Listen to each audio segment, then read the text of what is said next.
ফেব্রুয়ারির প্রথমার্ধে জাতীয় সংসদ নির্বাচন অনুষ্ঠানের লক্ষ্যেই যাবতীয় কর্মকাণ্ড। জুলাই জাতীয় সনদ প্রণয়ন হোক, অন্যান্য কর্মকাণ্ড হোক, সবকিছুর লক্ষ্য হবে আগামী ফেব্রুয়ারির প্রথমার্ধে জুলাই জাতীয় সংসদ নির্বাচন অনুষ্ঠিত করা।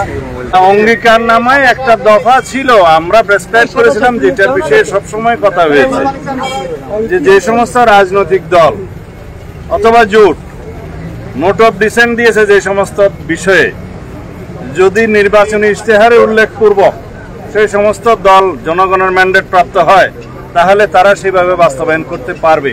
এটা একটা দফা অঙ্গীকার নামার মধ্যেই ছিল, ৮ নম্বর দফা। এই বিষয়ে দুই একটি রাজনৈতিক দল, আমি নাম নিতে চাই না, তারা আপত্তি দিয়েছে।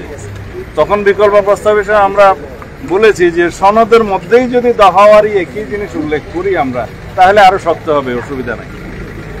তো এখন আমরা প্রত্যেকটা দফাওয়ারি যেখানে নোট অফ ডিসেন্ট দিয়েছি, আমরা দিয়েছি বা অন্য কেউ দিয়েছে, যেমন ৭০ অনুচ্ছেদে আমরা দিয়েছি যে আমরা 4টা বিষয়ে এমপিদেরকে স্বাধীন দিতে চাই না, কেউ 2টা বিষয়ে না, কেউ 3টা বিষয়ে না।